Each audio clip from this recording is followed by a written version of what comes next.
All right. Welcome to the Why Music podcast, where we talk to independent artists about their journeys, the inspirations behind their music, and ultimately why they make music. This next artist brings together all kinds of sounds to make a perfect blend for storytelling, combining the South Carolina and Northeast cultures in the form of song. He's a voice to be reckoned with. Welcome, Avi. Thanks. Did you make that up or was that somewhere that you got it? That No, I intro. wrote it. Oh, wow. I like it. Thank you. So why don't you kind of start things off by telling me a little bit about where your music journey all began? Well,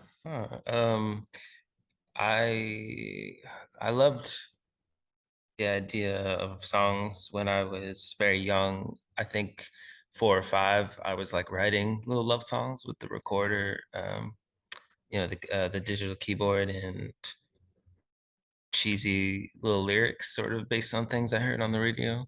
So that's where I guess where it started, and I learned how to play several uh, different instruments at different times, like in the marching band, and then guitar, and then banjo and piano and stuff. And songwriting just was always sort of what I wanted at the forefront of why I learned instruments was really just so I could write songs. I never wanted to become like a instrumentalist, which bears out in the fact that I'm not really good enough at any of the instruments to be an instrumentalist.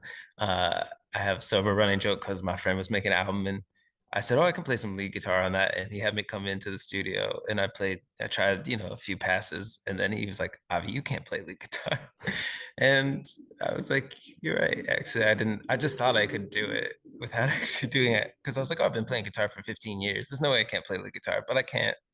Um, so yeah, and I guess that's just sort of the more practical part. And then sort of for inspirations, um, when I was young, I loved Michael Jackson, really more than anything, just Michael Jackson all the time. And then I found Nirvana and Lauryn Hill, and then I got more into folk music, Leonard Cohen and Paul Simon, other like Jewish folk singers. And then I sort of got a lot more into R&B and hip hop. But I sort of already formed sort of who I am as an artist a little and a songwriter more, so that stuff doesn't really change what I'm doing. Just more inspires me in its in like when it's good.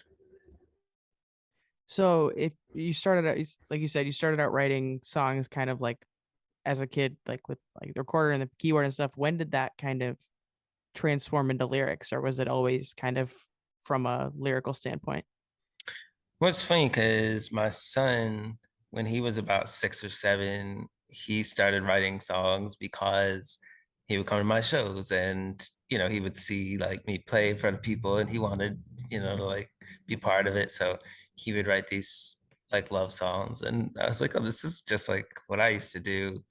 Um, and I think when it became when it changed from just kind of like a fun thing to be the way I knew and learned how to express myself, how I express like my feelings or how I was able to bring to consciousness sort of how I was feeling subconsciously, then that's when it became this thing that I was like, oh, I have to do this. And that I felt like I had a gift to be able to do that, to bring out things from that I couldn't consciously think of and bring out something from like deeper within.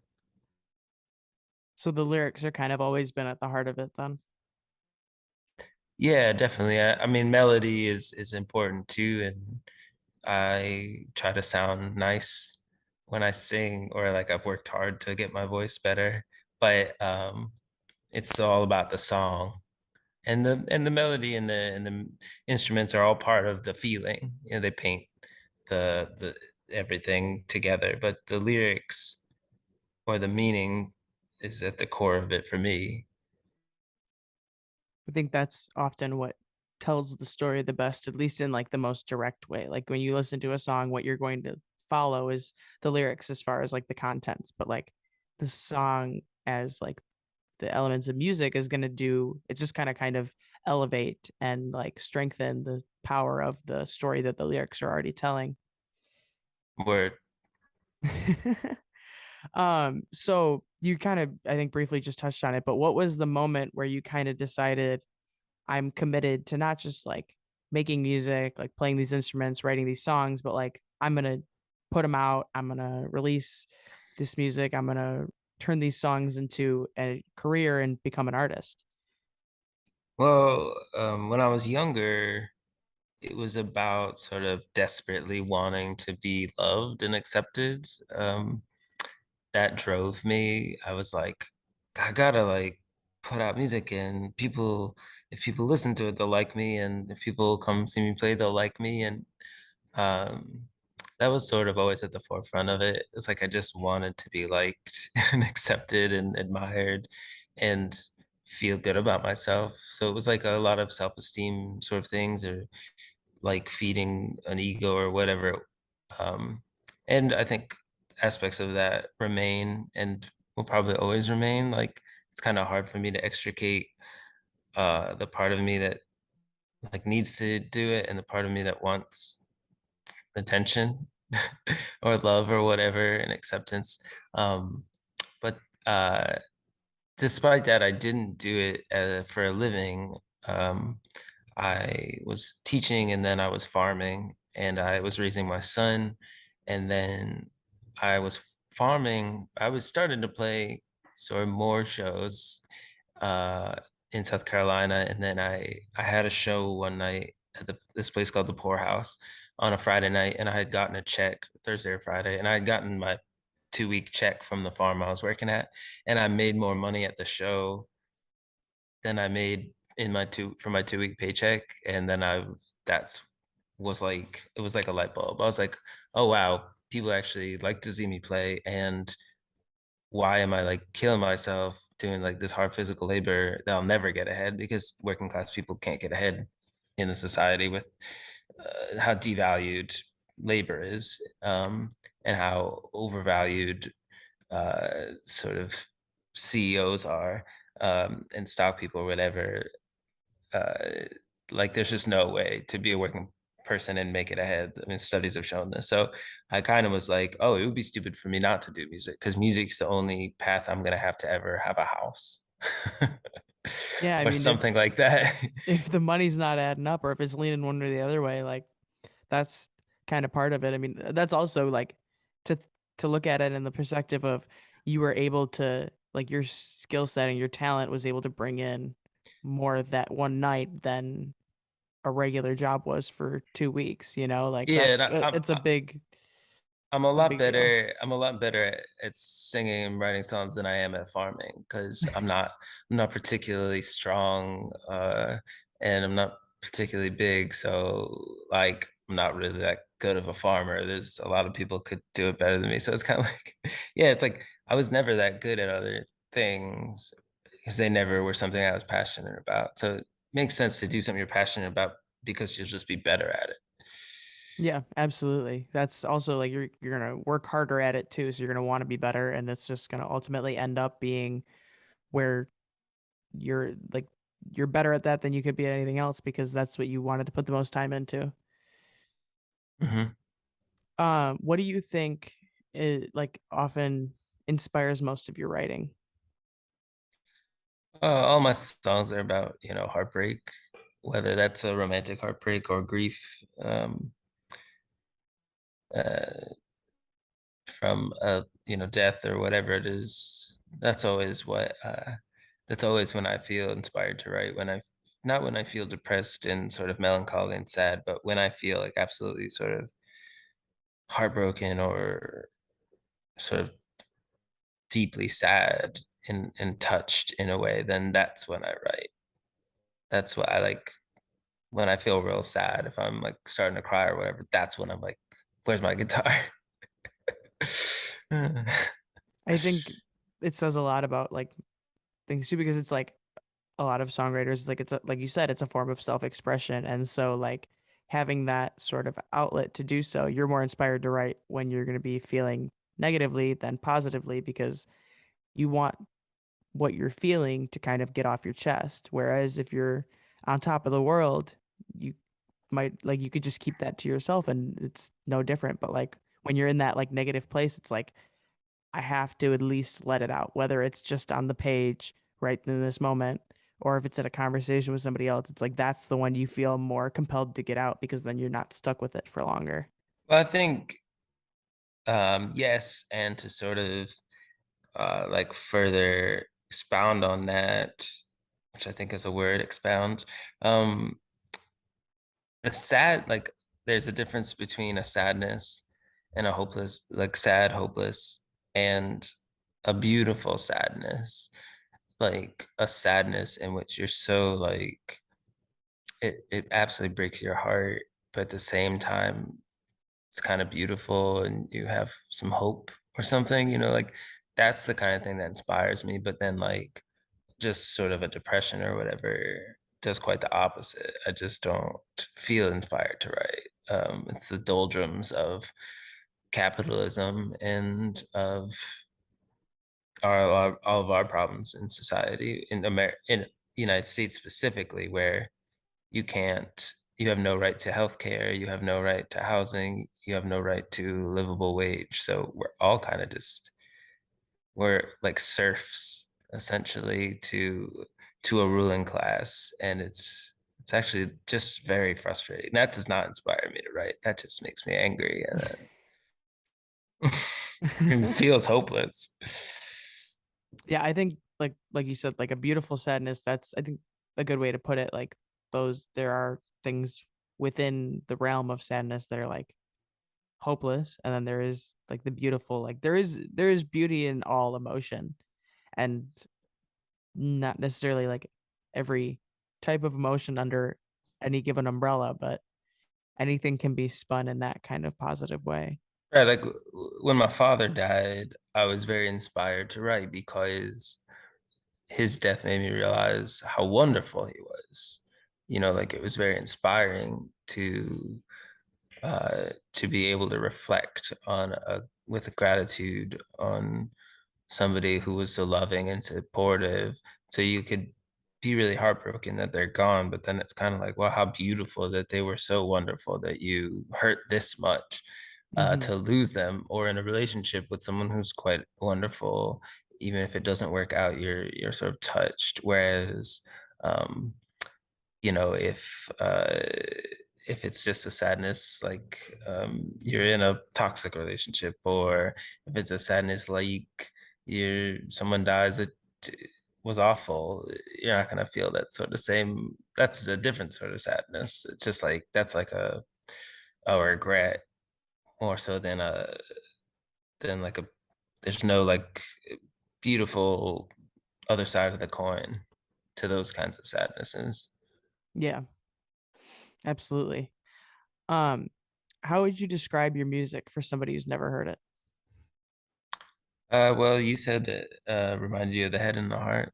Uh, I've heard Ray LaMontagne a lot, and uh,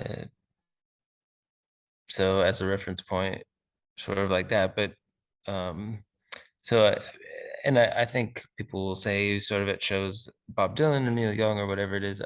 Uh, for me, in my head, I've felt like my music is somewhere like a mix of like Motown R&B, uh, like Otis Redding, in between that and uh, like Bruce Springsteen, not in terms of quality, but just in terms of stories, but also um, rhythm and like a poppiness in that they're sort of catchy songs, but not um I don't know. Yeah, I don't know. A little bit of everything. Yeah, I mean, it's hard for me to say. I don't know how other people perceive my music. In my head, I've always felt like I was playing R&B music or pop music, but then I was always a folk singer, and I was always playing with other folk singers and in the folk crowd, and um, so then I was a folk singer. because I'm a Jewish guy with an acoustic guitar, I think it's a big part of it. But um, when I have the opportunity to hear my songs and play them with different musicians, and then I hear them and I feel like they're more like a 90s R&B song, like a Michael Jackson song or something like that, than they are like a traditional folk song. I think because that's it's interesting that you say that and that you say that you're more inspired by like a Lauren Hill than like a Head in the Heart because like genre wise, the way that like it comes to life in production, you're leaning more towards a Head in the Heart than like a Miss Lauren Hill. So it's interesting because it all once like the song's on the page, it kind of comes down to how you go about executing that in the form of production because you could turn a song like yours into a bunch of different things, but it's like it fits in the box best of like the acoustic folk kind of production style of things rather than a R&B side of things. Yeah, yeah, I guess that I don't know. I've always just I have never thought much about it. I just go and record it, sort of how I've been playing it. So, although I have been working on a new album that is almost done, and I guess it'll be out next year, but it's definitely an R&B album. There's no guitar on it. Oh, Actually, there's guitar on two songs, but um, there's very little guitar. It's mostly piano and drums and bass, and it's the same. It's my songs. It's just how like all my songs are. But when you change the instrumentation and you have my friend Ryan is producing it, then it becomes something different. absolutely. It is it you can write things one way, but ultimately what defines the genre is how it's made sonically and the instrumentation and how it's all like produced and everything. So you could take a set of lyrics and put it in every different genre. It's just a matter of which shoe fits best. And it has to feel like it's like I've kind of sort of felt in the studio like more like myself, more like the songs are what I wanted in originally, like how I ended up being like a folk singer and recording all these songs with acoustic guitar with maybe an upright and a like percussion. I don't know how that happened. I think I just sort of started on that because I was with an acoustic guitar and um it just sort of then it got into my head like okay, now I'm a folk singer and I'm doing this type of music, Americana folk or whatever. But then when I was in the studio and I put the guitar away and we did this full album with drums and bass and piano and organ, I realized that I felt more like how I wanted the songs to feel. They sounded more like how I felt in how I like what I grew up on. And so that was really exciting. Also, I really enjoyed dancing. And so it's freeing not to have the guitar because you can move your body and in doing so give the audience permission to move their bodies. Not that they can't, but they kind of look for that Mm-hmm. permission. If the singer isn't moving, then they're not going to feel like they can move. At least, I don't know. That's just been my experience that when I start moving more, then the audience starts moving more. But I don't know if that's always the case. I can't say otherwise. So I mean, I could see that being the case. I mean, that makes sense. Mhm. Um, so is there a release or a song that you've put out that you think best embodies who you are as an artist, or is that song yet to come on this next album?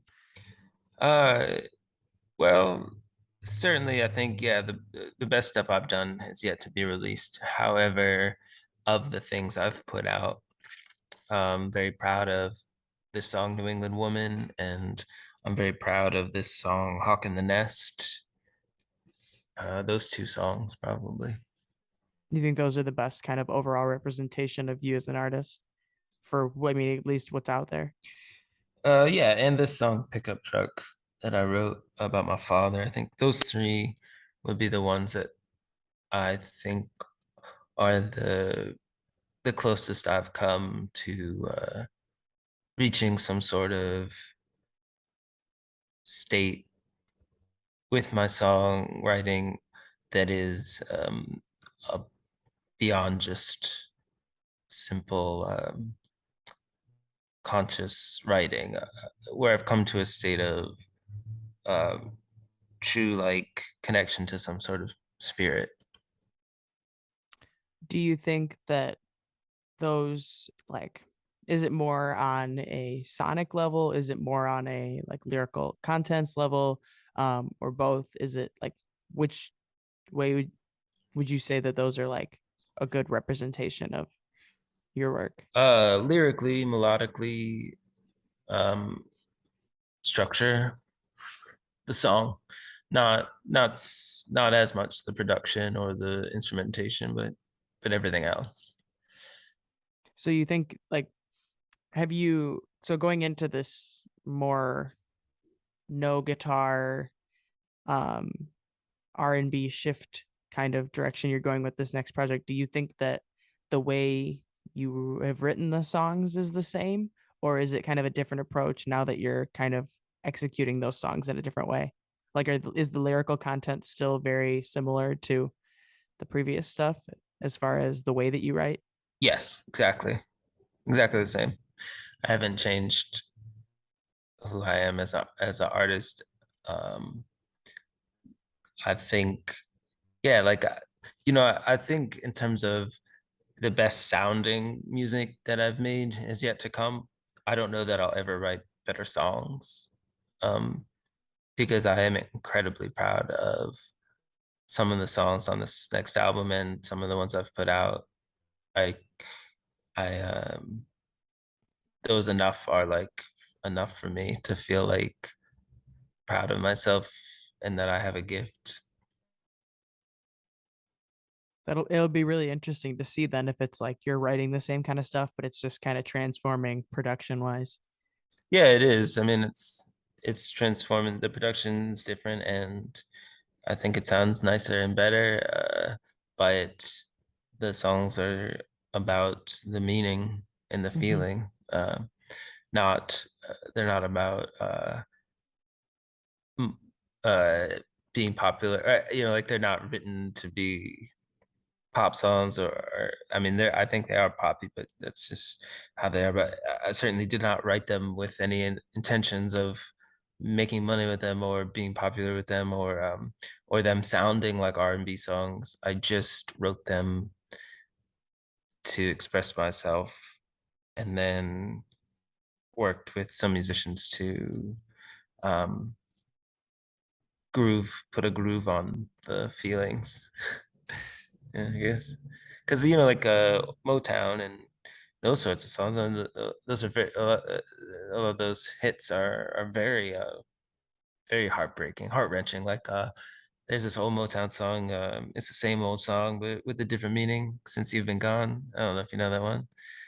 I don't recall who sings it, but it was definitely on the Motown label, and it's like heartbreaking, and but it's got a beat, dun dun dun dun dun dun, dun. And there's like a bass, dun dun dun dun, and there's horns going bum, bum, bum, and drums, and then but it's got this heartbreaking feeling.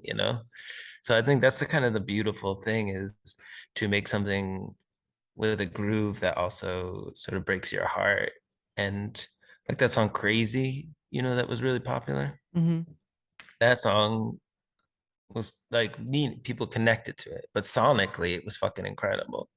So I think that's what I've been trying to do is work with people that will bring the music to a better place sonically, uh, more than just I mean, I also got bored of hearing myself and the guitar. I think it's a very limited sonic, just in terms of the literal sound waves. The frequency of guitar and voice are very similar, and it's this one place. So it makes a lot of sense to open it up sonically, and not just the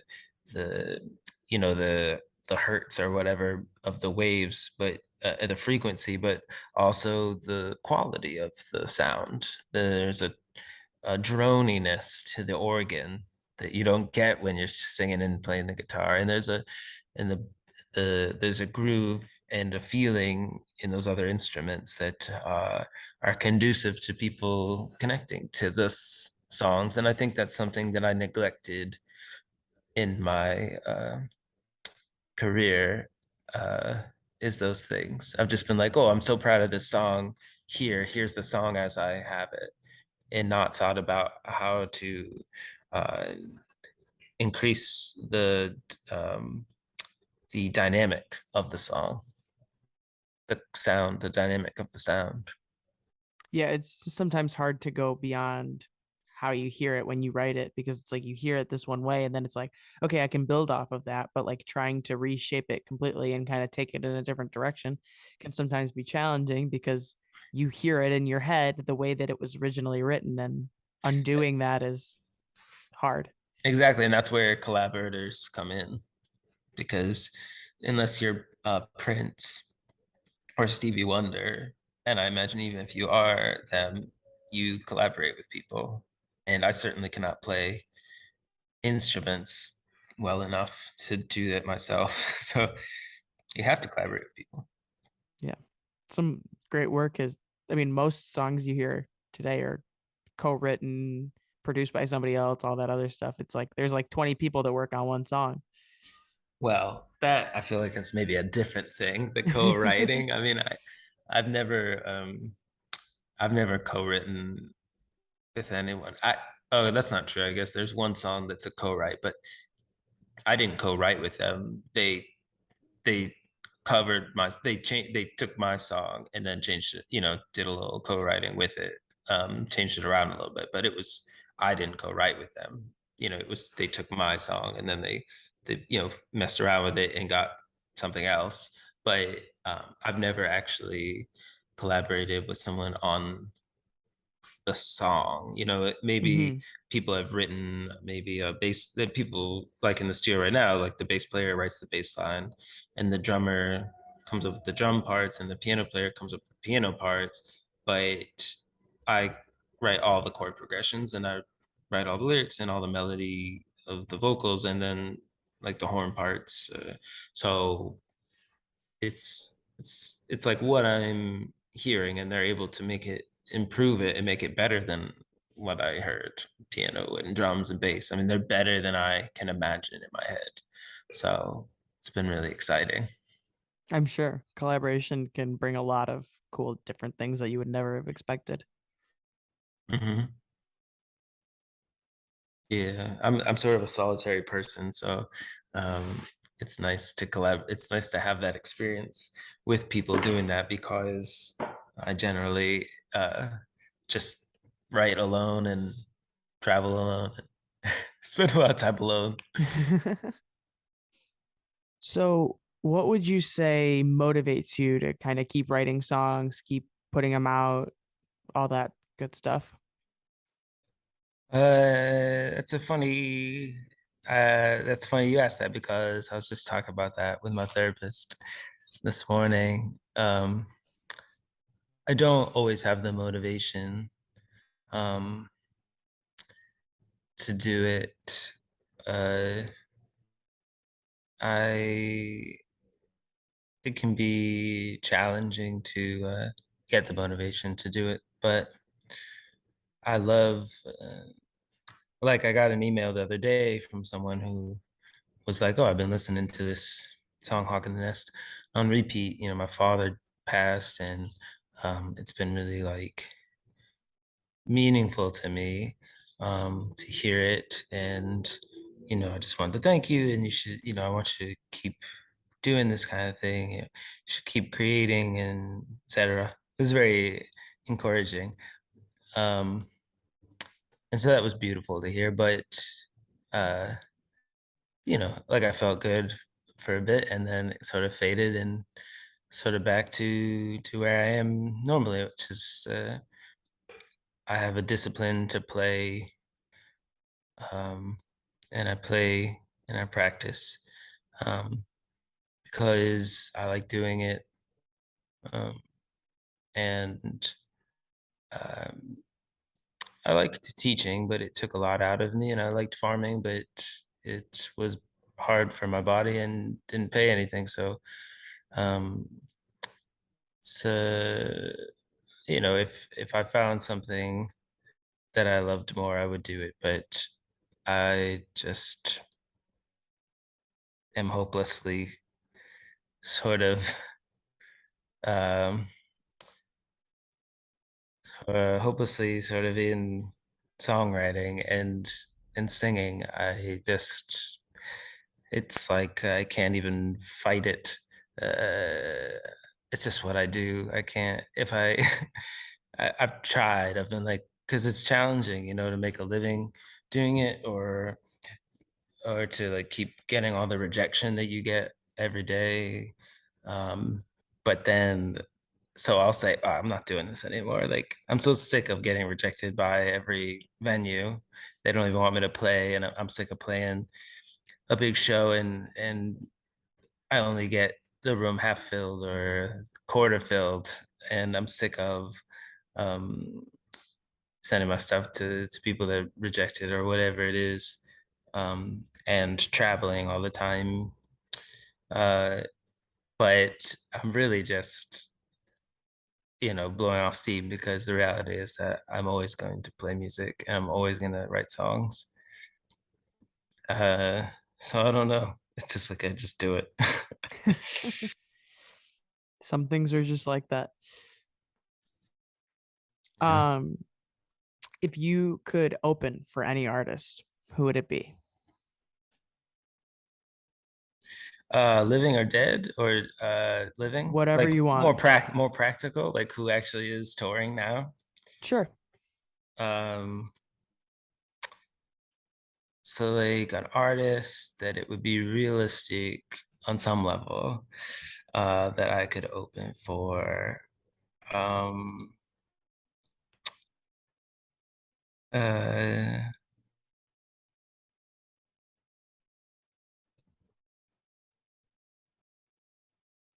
uh, hmm,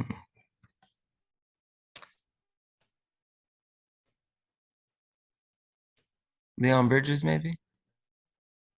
He's a good one. Yeah, I love his voice and his style.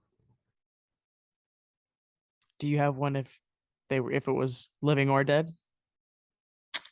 Oh yeah, Prince, uh, or Prince like for the spectacle of it to be part of it, but for an artist that I would love to meet, I think Leonard Cohen and Otis Redding are two songwriters that I would love to talk to and see firsthand sort of what they do. They've both written a lot of great stuff. So, Yeah, I always it's sad when any great artist that you love dies, if as long as they weren't a shitty person, it's really sad. But um when Leonard Cohen died, it was a uniquely sort of heartbreaking thing for me because I just assumed I would meet him at some point and talk to him about songs, just because feel a great deal of influence from him, and I just like connect so much with his songs and love his songs so much. And he was alive, for so much of my life. I didn't think he would die. And I just was like, oh, one day I'm gonna like open for Leonard Cohen, or at the very least we'll play the same sort of thing and I'll get to talk to him. And it'll be like such a great honor. And that didn't happen, he died. And I was like, I'm never gonna get to be in the same room as him in the audience or backstage or anything. I'm just never gonna get to feel what his presence is like. And that was yeah. really, really heartbreaking because we listen to artists that have passed, Prince and any of them, Michael Jackson, Jimi Hendrix, whoever, and we could watch videos or you can listen to the music, but you have no idea what it was like to be in a room with them or be in the stadium with them. You don't have to be like hanging out with them, even if you're just in the theater at the same time that they were there. You felt something that nobody will ever get to feel that wasn't in the same place as him at the same time. Like no amount of video, no matter how good, high quality, beautiful audio, you'll never know what it felt like to be in the audience of a Jimi Hendrix show, like what it felt, what the energy that he put out, and the movement of his body in person, and the tone of his voice when he was talking in between the set, in between the songs, or how his hair shined in the light or whatever it is, just the energy that these artists put out, especially these magical ones. Um, there's nothing that we can do to feel it. When they're gone, they're gone. Yeah. Um, what is it you think sets you apart from other independent artists or even other artists in general? That's funny because I mean, to me, I spend so much time working on my songs and playing my songs that in my mind, I'm like, oh, I'm entirely unique because it's me, but then I hear, something like there's a lot of great artists. There's a lot of great artists now. I don't listen to their music because I don't really want to be influenced by things that are happening right now. I don't want to try and get into what they're doing. I just want to be a unique artist. So I think from doing that, it's helped a lot. I don't like take shows playing covers, and I don't um, draw too much inspiration off any particular person that's doing anything. I just try to find my unique voice. So I think in doing that, I've been able to some extent, do something that is unique in the sort of vulnerability and the openness that I write and sing in. So I was happy to admit sort of in my songs how maybe shitty I've been, or how bad I feel about myself, or um, how how how big of an ego I had or have, or whatever it is. I think that might be something that sort of sets me apart. I'm not trying to look cool. Um, that would be one thing I guess I've learned, not, to be true to who I am. And I think that's something that it's hard to get to and that I'm able to do. So that would, I guess, be what sets me apart. But there are a lot of great sort of artists that, like Big Thief. I don't know if you know them. They're a band from Brooklyn, and the lead singer Adrian Lanker is the songwriter. Or like Orville Peck, who like plays with this thing in like a mask. Um, there, Charlie Crockett. There's incredible artists that are doing their thing. I got to play with a bunch of them. There's this band, His Golden Messenger, that when I was in Scandinavia touring, they were on the same festivals, and they blew my mind. The Fleece Brothers. There's I go on. There's a lot of people that I'll hear a song and I'll be like, oh fuck, they're amazing. And then I don't listen to anymore because I don't need to know anything else, because I hear a song, I know they're fucking great. I know that what they do is awesome. And then I'm like, I respect them. Like I respect that, but I need to do my own thing. So I'm not gonna listen to a bunch of their music and sort of get too much into what they're doing, or get influenced by it, or analyze it, or try to figure out how to do it. I think a lot of artists, when I was starting playing live a lot in Charleston, there was a band, Shovels and Rope, and they were wonderful. But then the artists around Charleston were just listening all to them and going to see them play all the time. And then they just started sounding like them, like second rate versions of them. And that was like, why would I want that? Why would I want to see you do a basic cover band of a band that's still playing, but like different? Like you need to find your own voice. Yeah. No, I 100% agree with that. I actually was just talking earlier with last week's episode. Um, like the reason that like so many people anymore. Like for example, Taylor Swift. A lot of people note Taylor Swift as like somebody that they love and admire the songwriting of and consume a lot of their music. And those people are artists themselves. But the thing is not some of those people will probably be carbon copies of your, like you said, second rate Taylor Swift types. But then there's also some that take into the equation like other artists that are also influencing them, and nobody's going to have the exact combination of influence as you. And as long as you're not just being influenced by one specific artist, you're going to make different music. You're going to make music that's a combination of these top 3 artists of yours or top 5 artists, whatever it is. But you have to kind of pick and choose how much you listen to of anything, because you might end up in a situation where you're just redoing and regurgitating the stuff that they're already making, and that's not going to get you anywhere. Yeah, I mean, there's no way to be obsessed with Taylor Swift and be an artist. You just can't do it, or else, like, what you're saying, there's somebody that does what you're like. That Taylor Swift already exists. So then, what Mm-hmm. are you gonna do? Like, if you're not different, then why even make music? If you're just gonna be a ripoff, and it's a lot of artists that if if I'm just going by a place or I run and jump into a spot and I hear someone, I can sort of immediately tell that it's just like, to me, doesn't have any seem to have any meaning or heart, and it's just like, oh well, Taylor Swift did this, so I'm going to do this and be popular. Like, a Mm-hmm. lot of people want money, a lot of people want fame, and I can't even like really hate on them because I'm not going to pretend that I don't want to be successful. um but I also wanted to do it in a way that I was bringing something different to the world, and it makes a lot of sense. Like, a lot of folk singers do are very influenced by maybe people from the 20s or 30s or 40s. That to me makes a lot of sense because those people are gone. So Mm-hmm.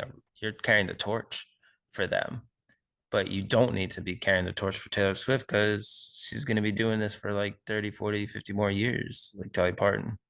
You Yeah. don't, so it doesn't make sense to be like so derivative of Taylor Swift unless you're like 2 years old right now, and then you can do it when she's gone. Or maybe not even if you're not even born yet. Like, Yeah. why would you try to be just like someone that's still there doing it? Right. That's why you have to kind of be a combination of different things, because nobody's like, if you're a combination of 5 different artists, that's a new sound. Like you're taking influence in these different ways from these different people. That works. If you're one true influence is one artist, you're just going to be making exactly what they're making. Yeah, and I agree, and I would go one step further that you need space from all of it to be a Right. to be able to do something unique. Because if you're just listening to all this other music, I mean, you know, I don't know. This is just obviously my personal philosophy because I'm talking like I'm an authority on this. I'm certainly not.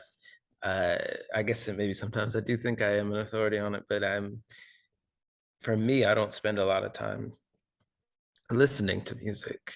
I listen to podcasts and audiobooks and things that inspire me that aren't musical, so that when I have that space in my head to feel inspired, that comes out in something that's different, or at least not so directly influenced. Anyways, I'm sure, there's, of course, I'm derivative of things that I listened to, growing up. I'm probably derivative of Leonard Cohen and derivative of Towns Van Zandt and Simon and Garfunkel um, and Motown and Otis Redding. All these things I've listened to a whole lot. They're all, my sound is completely based on sort of maybe everything I've heard collectively, because I wouldn't know sort of where to go without those things. But um, yeah, the closer you are to it, the harder it is to see things. So it just in general. So when you take space from things, you can kind of see it better. Yeah, I 100% agree. What is the impact that you want you and your music to have? Well, so I sort of like thought more and more of this. Like, when I was younger, I didn't think about this. I didn't, like, I wanted people to connect to it, but it really was just, I'm gonna sing whatever I'm feeling and not worry about it. And now, sort of as time goes on, I think I've become a lot more conscious of how it might be perceived, um, and that it's like loving, and that there's like a lovingness to it, and my son doesn't. My son always corrects me if I use like gendered language when I'm talking about people I don't know. Um, so that's sort of extended into my thoughts, songwriting, where I would say a lot of like girl before in the songs because I write about my heartbreak with girls. That's who I date. But um, I also am like, well, what does that sort of even mean? Like, how does really gender play into it? So I think more specifically around that, I've become more uh, conscious of how it might play out, or sort of if like when I listen to emo music from back in the day, to me it feels very problematic, feels kind of gross, um, because they are all men singing about women in a very one-dimensional sort of way. And I don't want to contribute to that sort of cliche trope of society of patriarchy and everything. So I guess I thought a little bit more about that. Um, uh, and sort of as I've gotten to explore myself and sort of what parts of me are masculinity as I've learned it and sort of toxic, and what parts of me are conditioned, and stripping those away has sort of led to softer uh, music. Just like a warmer and more loving intention in the songs. So, would you say then that like that loving sort of like feeling that you say you're putting into like more of your music, is that kind of what you want to impart on those that like listen to it? Like, how do Yeah, you want to impact your listeners? yeah. I mean, that's that's all. That's all of it. Is that I want people to only be impacted positively by it, whether it's catharsis and it's sad. So then it gives them sort of a relief from feeling alone in their sadness. Um, but also that um, yeah, that it touches them uh, in a good way. Yeah, I hope. But at the same time, like all these songs are expressions of myself, so it's really like a lot less about what I want people to feel, and feeling comfortable being vulnerable enough to produce something that's vulnerable for so that people can connect to it, so that it's honest. Because I think for me, like honesty is love, like truth is love, and lies and fear are the same thing as hate. So like nobody can be racist without some sort of lie, because there's no basis behind those. Bigotry has no rational backing. It's all lies. There's nothing truthful about racism and bigotry and hatred. Um, there's no logic behind it. It is all fear. And when people try to justify it and try to have logic, it never adds up. But other people that are fearful also believe it. And it's how hatred spreads. So to me, I feel like if I can be honest with myself in my songs and how I feel, then it's not going to be used to be part of something if like bad. It's only going to be used for people to feel like truth in it. I think that's, I mean, I think that's a great way to put that. I never really thought about it that way, to be honest. Um, that kind of brings us to the last question that is what the podcast is all about, and ultimately asking why music. You mean as opposed to something else? Yeah, Um, I mean, I think there's been a lot of scientific studies about this, but music is uh, on its own uniquely.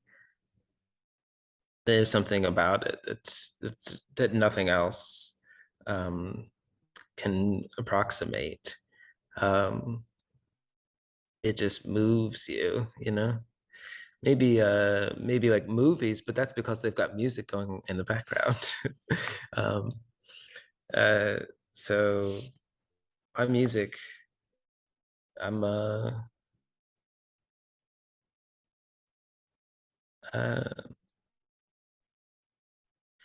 well, I guess that can mean a lot of things. For me, music because I feel really lost without it.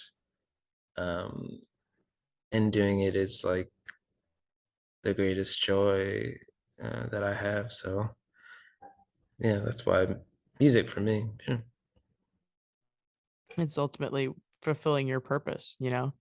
It's that's where your passions lie is usually where your purpose lies.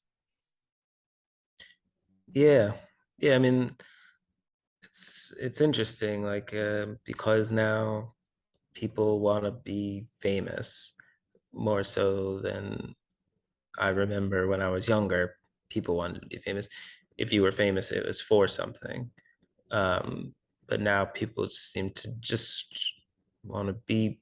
Social media has like made it so that people just want to be sort of famous for. It doesn't matter what it's for. Um, and we all like have all these opinions, myself included.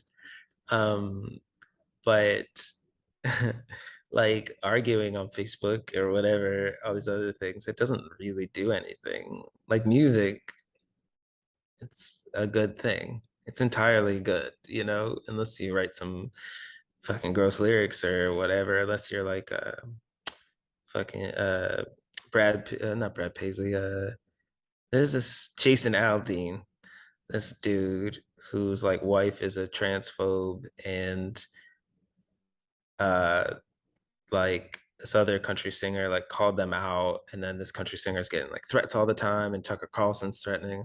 So unless you're one of those assholes, then music is a beautiful thing. um but yeah, I think it kind of shows, like if you're one of those country music sort of assholes, then that shows that your music isn't really meaningful, and that the people you attract are going to be assholes too, because there's no depth in what you're saying, you know. Hmm. So I think, yeah, for me, music, it's to get to a deeper place. Like with all things, like if you're in a relationship, you want to get to a deeper place with your friends and your family and your partners. Um, you want to get to a deeper place of truth and understanding, and music should do the same. I think that's very well said. Um, Thanks. well, that brings us to the end of this episode of the Why Music podcast. Check back again next Tuesday for another conversation with another independent artist. Thanks for listening.